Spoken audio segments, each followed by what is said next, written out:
describe him to me. And Muslims, look at the description of your Rasul. And for some, this would be the first time you hear what your Prophet looked like. I saw a man of striking appearance.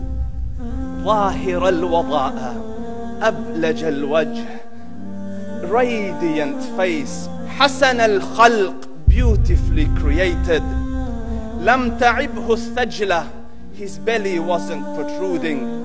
ولم تزر به السعلة, nor was his head disproportionate and small. وسيم قسيم, proportionate and delicate, finely made, a specimen of a creation. في عينيه دعج, in his eyes there was a contrast. The dark was immensely dark, the white was excessively white. وفي أشفاره وطف, and his eyelashes were long. وفي صوته صهل, and in his voice was a natural echo. وفي عنقه سطع, and his neck was elegantly long. وفي لحيته كثاثة, his beard was full and thick. أزج أقرن, his eyebrows were arched, but they were not joined. It was separated. In Samat فعليه الوقار, when he was silent, dignity covered him. وإن تكلم سماه وعلاه البهاء, and when he spoke, it was audible and clear, almost commanding and overtaking. أجمل الناس وأبهاهم من بعيد, from afar the most striking and outstanding in appearance. وأحسنهم وأجملهم من قريب, and when he came near, the best of them and the most handsome of them in closeness. حلو المنطق, such an exalted and sweet level of logic. Like when he used to speak, it was so coherently logical, it was smooth and easy to understand.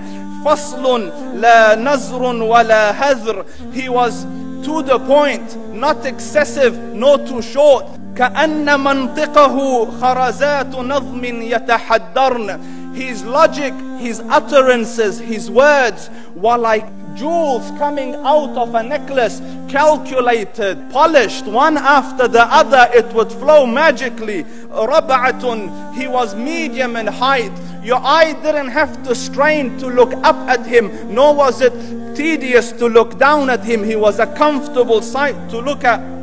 له رفقاء يحفون به, he had friends, the people that were with him, they were working around him to try to serve and protect him.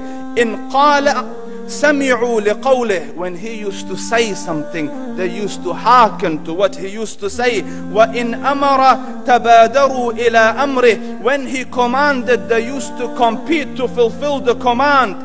This is Muhammad Rasulullah. This is Muhammad Rasulullah. Anas ibn Malik says, he says, I came out one night, it was the full moon night.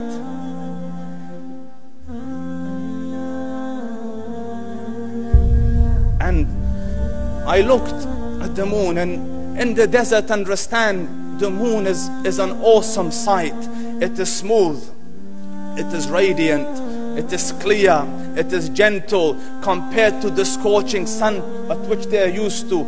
So the moon was the epitome of beauty. So he says, I came out at a full moon night and I looked at the moon and I saw it, beautiful, handsome. So I said, let me go see if the moon is more handsome or my Prophet is more handsome. Let me see if that is more beautiful or the Prophet is more beautiful. So I went and I saw him standing afar. So I looked at his face and I looked at the moon and I looked at his face and I looked at the moon and I looked at his face and I looked at the moon, and he said, Wallahi, he was more handsome than the moon in its entirety. That is just the look of your Rasul. Aisha radiyallahu anha says, I was sewing with the needle. My needle dropped in the dark. I couldn't find it. I said, Ya Rasul, I can't find it. He moved his face close, and I swear, out of the radiance of his face, I found my needle. And the Prophet sallallahu alaihi wasallam was mind-bogglingly handsome, but his handsomeness was covered with waqar and jalal and hayba. The Sahaba say, when we used to sit at his feet, two feelings conflicting would come on the heart. The first one, you wanted to look at him.